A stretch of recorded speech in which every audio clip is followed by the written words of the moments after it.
BCPLক লৈ দীঘলীয়াকৈ আমি আলোচনা কৰি আছো অনুষ্ঠানটোৰ এটা সংকট আছে তেওঁলোকৰ কেইবাটাও সমাধান আছিল উৰিষ্যাত এটা মাটি লাগে বুলি কৈছিল পাৰাদীপত মই নিজে লাগিছো পাৰাদীপত মাটিটো দিবৰ কাৰণে CISFৰ জাগাত অসম পুলিচক ৰাখিব লাগে বুলি কৈছিল যাতে প্ৰায় 8-9 কোটি টকা বাচি যায় তাৰো আমি ইতিমধ্যে নিৰ্দেশনা দিছো আৰু ইয়াতে ফিনিশ প্ৰডাক্ট বনাবৰ কাৰণে ৱালস্পুন বুলি গ্ৰুপ এটাইও গ্যাস কেকাৰ লগত এতিয়া কথা পাতি আছে যাতে BCPLৰ ভিতৰতে ফিনিশ প্ৰডাক্ট বনাব পাৰে যাৰ ফলত উদ্যোগটো আৰু শক্তিশালী হ'ব কিন্তু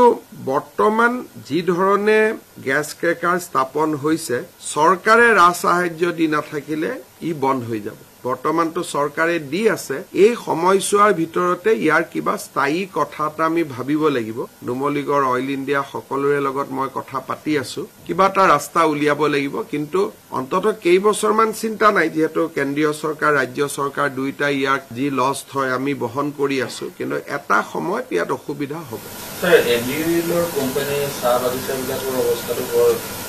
ইতিমধ্যে আমি ব্যৱস্থা লৈছো যদি এন্ড্ৰইলে চলাব নোৱাৰে চৰকাৰে বাগান কেখন বিক্ৰী কৰি দিব তাৰ কাগজ পত্ৰৰ কাম ইতিমধ্যে বহুতখিনি আগবাঢ়ি গৈছে এখন এই সিটি হস্পিটালৰ আধাৰটা কৰিলে কিন্তু লং ভেৰিফাইড মেডিকেল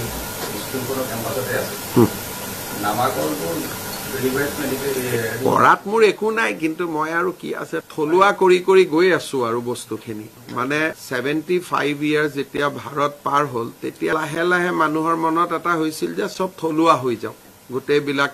আমাৰ নাম ধাম কাম যেনেকে প্ৰধানমন্ত্ৰী জাগাটোৰ নাম আছিল ৰেস কোৰ্স ঐতিহ্যমণ্ডিত নাম আছিল তেওঁ কৰ্তব্য পথ কৰি দিলে গতিকে ডিব্ৰুগড় ৰাজ্যে যদি বিচাৰে মোৰ কৰি দিয়া আপত্তি নাই নামত ধৰক কটন কলেজে ভাল ঐতিহ্যমণ্ডিত কিন্তু তাত কৰবাত এটা ঔপনিবেশিকতা বাদৰো গুণ থাকে সেইকাৰণে এইবিলাক বহুত ৰাষ্ট্ৰজুৰি ডিবেট হৈ আছে বৰ্তমান যে নামবোৰ থাকিব লাগে নালাগে বহুত বিলাক ডিবেট